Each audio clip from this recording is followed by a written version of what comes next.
বাংলাদেশ জাতীয় ফুটবল দলে প্রবাসী খেলোয়াড়দের অন্তর্ভুক্তির যে ধারাবাহিকতা তাতেই কিন্তু যোগ দিতে যাচ্ছেন ইংলিশ প্রিমিয়ার লিগের যে ডিফেন্সিভ মিডফিল্ডার হামজা দেওয়ান চৌধুরী। তাকে বরণ করতে আসলে সব ধরনের প্রস্তুতি নিয়েছেন। আগামী 25 মার্চ ভারতের বিপক্ষে এশিয়ান কাপের ম্যাচে বাছাই পর্বের ম্যাচে আসলে বাংলাদেশের জার্সিতে অভিষেক হবে এই ফুটবলারের। তাকে বরণ করতে আসলে সিলেট উসমানী আন্তর্জাতিক বিমানবন্দরে বেশ কিছু সব ধরনের প্রস্তুতি নিয়েছেন। বফের বেশ কিছু কর্মকর্তাও এসেছেন এখানে। আমরা যেমনটি জানি, প্রশাসনের পক্ষ থেকে কিন্তু বেশ নিরাপত্তা জোরদার করা হয়েছে। বিমানবন্দর অবতরণের পর থেকে হামজা চৌধুরীকে এসকর্ট দিবে পুলিশ।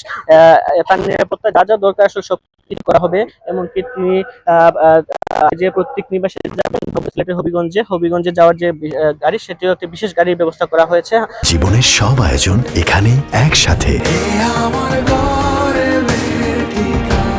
চ্যাম্পিয়ন্স লিগে সিলেটে আসার আগে কিন্তু গতকালকেও ইংল্যান্ডে একটি ম্যাচ খেলেছেন হামজা চৌধুরী, যেখানে 1-0 গোলে জিতেছে তার দল শেফিল্ড ইউনাইটেড।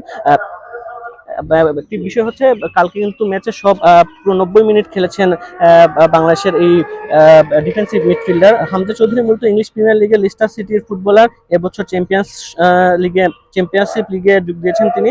2005 সালে লিস্টার সিটির যুব দলের নাম লেখেন। 10 বছর যুব দলে খেলে সিনিয়র দলে অভিষেক হয় 2015 সালে। লিস্টার সিটি হয়ে তিনি লোনে খেলেছেন বেশ কিছু ক্লাবে। হামজা চৌধুরী 2018-19 সালে ইংল্যান্ডের অনূর্ধ্ব-21 দলে 60টি ম্যাচ খেলেছেন, যার কারণে কিন্তু বাংলাদেশের জার্সিতে পেতে তাকে বেশ কিছু ব্যাক পোহাতে হয়েছে। তার একটি যে আশা ছিল বাংলাদেশ ফুটবলে খেলার, সেটি কিন্তু আগামী 25 তারিখ এশিয়া কাপের ম্যাচে হতে যাচ্ছে। আজকে মূলত একটু পরে এখানে তিনি আসবেন। এখান থেকে সরাসরি তিনি চলে যাবেন তার হবিগঞ্জের পৈতৃক নিবাসে।